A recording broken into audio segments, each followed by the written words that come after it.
श्री कृष्ण। आप देख रहे हैं तिलक पत्र का। मैं हूँ आपके साथ सुशील गोस्वामी। ब्रज दर्शन की श्रृंखला में हम आपको कोकलावन लेकर आए, जो कोकलावन भगवान राधा कृष्ण की तो रास भूमि है ही। इसी के साथ शनिदेव कोकलावन धाम के नाम से भी विख्यात है।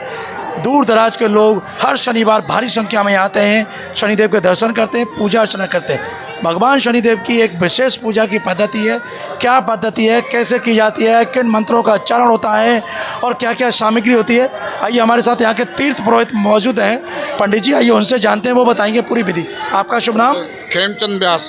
खेमचंद जी, यहाँ हम देख रहे हैं कि जो आते हैं श्रद्धालु, उनको पूजा अर्चना यहाँ के पंडितों तीर्थ पुरोहित आप लोगों द्वारा कराई जाती है। हाँ जी। तो क्या पद्धति है, क्या सामग्री होती है?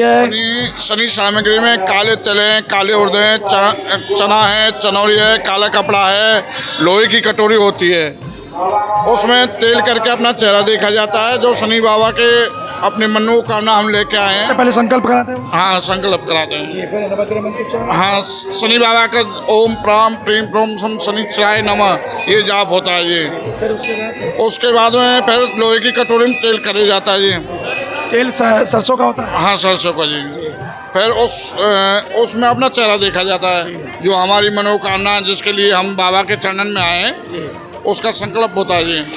फिर उसके बाद में काला कपड़ा बाबा पर चढ़ाया जाता है, फिर तेल की अभिषेक किया जाता है। और ये जो सामग्री होती है इसका क्या करते हैं? ये सामग्री है, इसमें काले तिल हैं, काले उड़द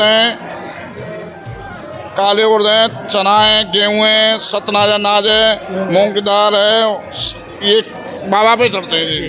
तो इसकी कोई निश्चित मात्रा कितनी मात्रा श्रद्धा से है? ये श्रद्धा के बाप। और जो तेल चढ़ाते हैं वो तेल का वो भी कोई उसकी मात्रा है? नहीं, वो अपने भाव के अनुसार है, कोई कितना के चढ़ा सकते हो। अच्छा, शनिदेव पर तेल ही क्यों चढ़ाया जाता है, जल वगैरह क्यों नहीं चढ़ाते हैं? ये शनिदेव बाबा में पहले से ही वो हनुमान जी और शनि बाबा का जब वो जैसे पीड़ा हुआ ना, तो शनि पे तेल का बस उससे इनकी जो हाँ शांत हो गए। उसका ताप शरीर का। हाँ जी, हाँ, तभी से परंपरा है। हाँ जी।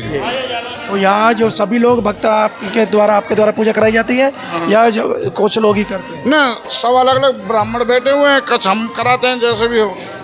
जिसकी श्रद्धा हो वो आपके पास आता है, आप पूजा कराते हैं। हाँ जी, लेकिन विधि यही है। यही है जी।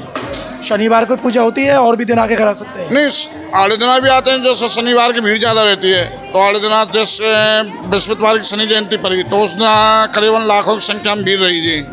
तो हर शनिवार की भीड़ ज़्यादा रही, तो इसलिए आड़े दिन आते हैं। विशेष पूजा के लिए लोग शनिवार को आते हैं, तो शनिदेव का दिन है, बाकी किसी भी दिन आके करा सकते हैं। किसी दिन भी आके करा सकते हैं। अच्छा, शनि की जो ग्रहों की जो महादशा होती है, किसी को ढैया है, किसी को 7.5 है, हाँ। उसका भी कोई विशेष अनुष्ठान है? उसमें ऐसा है जी, बहुत से तो 21,000 का जाप कराते हैं, उसका 10वांश। 21,000 किसका मंत्र? हाँ, कौन शनि जाप होता है। ओम प्राम प्रीम प्रोम सम शनिचराय नमः। और उसका 10वां अंश हवन होता है जी। फिर उसके बाद में जैसे 7.5 है, तो उसमें अपना वेट के समान जितना तुला। हाँ जी। और अगर ढैया की किसी पे कोई दशा है तो वो भी अपने हाँ जी। तो ये सब यहाँ कराए जाते हैं? हाँ, यहाँ कराए जाते हैं। और लोगों को यहाँ भगवान की फिर कृपा मिलती है? हाँ जी। कितना प्राचीन मंदिर होगा ये? कृष्ण भगवान के ज़माने से। हाँ जी। तो देखो हमारे साथ यहाँ के जो तीर्थ पुरोहित रहे। हाँ जी, क्या? जैसे कृष्ण भगवान का जन्म तो मथुरा में हुआ, पालन पोषण गोकुल में हुआ है। वहाँ पर सभी देवी देवता बधाई लग गए, तो वहाँ पर शनि महाराज भी पहुँचे, तो जसोदा मैया ने सपा मना कर दिया कि लाला के दर्शन मैं नहीं दूंगी। नंदगांव में? नहीं, गोकुल में। फिर वहाँ राक्षस बहुत सताने लगे, बहुत राक्षस गए, तो नंद बाबा ने फिर यहाँ हमारे बाजू में 5 किलोमीटर नंदगांव है जी, वहाँ पर नंद बाबा जो पहाड़ी पे ये वरदान लगा हुआ था, जो कंस का अंश आएगा वो अपने आप भस्म हो जाएगा। उस पर राक्षस नहीं जाते थे पहाड़ी पे। तो यहाँ कृष्ण भगवान गऊ चराने के लिए आए जी। तो गऊ चराने आए, तो राधिका रानी, ललिता, विशाखा सभी सखी साथ में यहाँ पर नित्य नैन चलो सखी जहाँ जाइए, जहाँ बसे ब्रजराज, दद बेचत श्याम मिले, एक पंथ 2 काज। तो यहाँ राधिका रानी, ललिता, विशाखा सभी सखी साथ में आई। तो राधिका रानी जी को थोड़ा सा अगवान हो गया, जहाँ अगवान है वहाँ भगवान नहीं है, जहाँ भगवान है वहाँ अगवान नहीं है। तो कृष्ण भगवान यहाँ छिप गए। छिप जाने पर राधिका रानी महाराज के बीच से छिप गए। हाँ जी। बोले त्रायमान त्रायमान करके पुकारने लगी, बोली कि राक्षस आएंगे हमें ले जाएंगे, खा जाएंगे। तो कृष्ण भगवान कोयल की वाणी कदम की डाली बैठ के कूँ कूँ करके बोलने लगे। तो राधिका रानी ललिता विशाखा हाथ जोड़ के विनती करने लगी, महाराज आपने पहले जैसे स्वरूप में आओ। तो कृष्ण भगवान फिर बांसुरी बजाते हुए पहले स्वरूप में प्रकट हुए। इस स्थान का नाम कोयल की वाणी बोले तो कोकिलावन। तो फिर उसके बाद में रास किया तो शनि महाराज यहाँ तपस्या कर रहे हैं। फिर कृष्ण भगवान बोले शनि महाराज से, आप उठो भक्त, आपकी तपस्या पूर्ण हुई। तो शनि महाराज बोले कि मैं महाराज ऐसे नहीं उठूँगा, आप 3 वचन दो। मेरे से सब नाराज रहते हैं, जहाँ मैं जाता हूँ ना मेरे से कोई खुश रहता है। तो कृष्ण भगवान बोले आपको 3 वचन देता हूँ, आप सतयुग द्वापर त्रेता युग में पूजा नहीं होगी, कलयुग में जो मेरे से प्रथम मेरे ही समान जैसी पूजा होगी आपकी, और आपको आपके जहाँ जो आएगा उनकी इच्छा पूर्ण करोगे।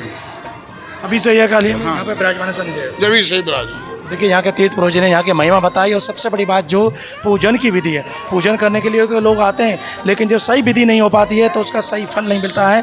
तो इसीलिए उन्होंने पूरी परंपरा बताई कि यदि आप कोकलावन में आए तो कैसे शनि महाराज की पूजा करनी है, क्या क्या सामग्री लानी है, तेल है, तिल है, काला वस्त्र है, लोहे की कटोरी है, ये सब वस्तु लाने के बाद यहाँ के जो तीर्थ पुरोहित हैं वो जो वैदिक जो मंत्र हैं शनि महाराज के नवग्रह के, उनका उच्चारण कर उनके बोलने के बाद ही वो यहाँ की पूरी पूजा करते हैं। तो आपने देखा यहाँ की जो महिमा है वो भी बताई, कब से प्रतिष्ठित है, द्वापर काल से कलिदेव शनिदेव महाराज यहाँ पर विराजमान है, कृष्ण भगवान की लीला से उनका संबंध है, ये सब लीला बताई। तो आइए आप भी और यहाँ की पूजा अर्चना कर शनिदेव भगवान की कृपा प्राप्त कीजिए। तिलक पत्रिका के लिए अपने साथी कैमरा पर्सन रिंकू वर्मा के साथ कोकलावन से मैं सुशील गोस्वामी।